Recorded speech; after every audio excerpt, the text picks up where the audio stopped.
പുതിയ മുഖ്യമന്ത്രിയെ തീരുമാനിക്കാൻ ആം ആദ്മി പാർട്ടിയുടെ രാഷ്ട്രീയകാര്യ സമിതി യോഗം ആരംഭിച്ചു.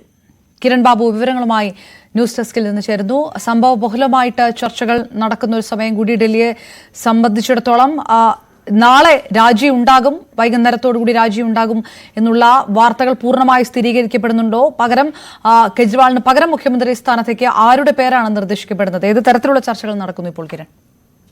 അപർണ, നാളെ വൈകുന്നേരം 4:30 ലഫ്റ്റനന്റ് ഗവർണർ VK സക്സേനയെ കാണാൻ സമയം അനുവദിച്ചിരിക്കുന്നത്. കെജ്രിവാൾ നാടകീയമായിട്ടാണ് സ്ഥിരമായി ജാമ്യം ലഭിച്ചതിന് ശേഷം മുഖ്യമന്ത്രി സ്ഥാനത്തു നിന്നുള്ള രാജി പ്രഖ്യാപിക്കുന്നത്. കെജ്രിവാൾ രാജിവെച്ച് നേരത്തെ തന്നെ ഇലക്ഷൻ പ്രഖ്യാപിക്കാനുള്ള നീക്കമാണെന്ന് പറയുന്നു. എന്നാൽ ഇത് സംബന്ധിച്ച് കൃത്യമായ ഒരു സ്ഥിരീകരണം വന്നിട്ടില്ല. ആ നീക്കത്തിൽ തന്നെയാണ് എന്തായാലും ആം ആദ്മി പാർട്ടി ഉള്ളതെന്നാണ് അറിയുന്നത്.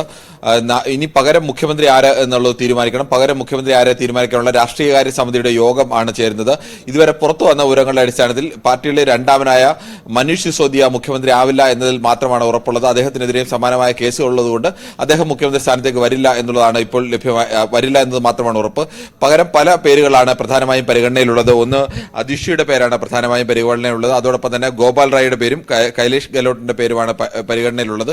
ഈ 3 പേരുകൾ തന്നെയാണ് കൂടുതൽ സൂചനകൾ പുറത്തു വന്നുകൊണ്ടിരിക്കുന്നത്. ഇതിൽ ആര് വേണം എന്നതിൽ ഈ രാഷ്ട്രീയകാര്യ സമിതിയിൽ ഒരു ധാരണയാകും എന്നാണ് കണക്കാക്കുന്നത്. രാഷ്ട്രീയകാര്യ സമിതി യോഗം ചേർന്നാൽ ഔദ്യോഗികമായി മുഖ്യമന്ത്രിയെ തെരഞ്ഞെടുക്കാനുള്ള യോഗം നാളെ 11:30 നാളെ 11:30 MLA-മാരുടെ യോഗമുണ്ട്.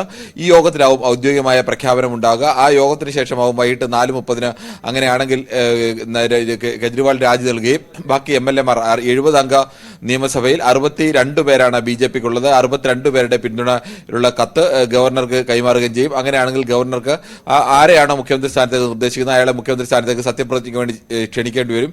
BJP ഇപ്പോൾ ശക്തമായി തന്നെ കെജ്രിവാളിന്റെ രാജി എന്തിനാണ് ജയിൽ കിടക്കുമ്പോഴടക്കം മുഖ്യമന്ത്രി സ്ഥാനത്ത് നിന്ന് രാജിവെക്കാൻ തയ്യാറാവാത്ത കെജ്രിവാൾ എന്തിനാണ് ഇപ്പോൾ രാജിവെക്കുന്നത് എന്നുള്ള രാഷ്ട്രീയ ചോദ്യം ഉന്നയിക്കുന്നു. എന്നാൽ ജാമ്യം ലഭിച്ചെങ്കിലും അദ്ദേഹത്തിന് സെക്രട്ടേറിയറ്റിൽ കയറുന്നതിനും ഫയലുകളിൽ ഒപ്പിടുന്നതിനുമെല്ലാം നിയന്ത്രണമുണ്ട്. അതുകൊണ്ട് തന്നെ കെജ്രിവാൾ കൂടുതൽ ധാർമ്മികമായ ഒരു നിലപാട് സ്വീകരിക്കുകയാണെന്നാണ് പാർട്ടി വൃത്തങ്ങളിൽ നിന്ന് വരുന്ന സൂചന. രാജിവെക്കുകയാണ്, വീണ്ടും മത്സരിക്കുന്നു. വീണ്ടും മത്സരിച്ചു കഴിഞ്ഞാൽ സ്വാഭാവികമായും ഈ കേസ് നിലനിൽക്കുകയാണ് മത്സരിക്കുന്നത്. ഞാൻ സത്യസന്ധനാണെങ്കിൽ ജനങ്ങൾ തീരുമാനിക്കട്ടെ എന്നാണ് കെജ്രിവാൾ പറയുന്നത്. ജനങ്ങളുടെ കോടതിയിലേക്ക് ഈ കേസിനെ വിട്ടുകൊണ്ട് അതിനുശേഷം മത്സരിച്ച് വിജയിച്ചു കഴിഞ്ഞാൽ അദ്ദേഹത്തിന് മുഖ്യമന്ത്രി സ്ഥാനത്ത് തുടരാൻ കഴിയും. അല്ലാത്ത പക്ഷത്തോളം വീണ്ടും ധാർമ്മികമായ ചോദ്യങ്ങൾ ഉന്നയിക്കാൻ സാധ്യതയുണ്ട്. മുഖ്യമന്ത്രി ആയ ശേഷം ഉണ്ടായ കേസാണ്. അങ്ങനെ വരുമ്പോൾ എന്തുകൊണ്ട് കെജ്രിവാൾ രാജിവെക്കുന്നില്ല എന്നുള്ള ചോദ്യം കൂടി വരുന്നുണ്ട്.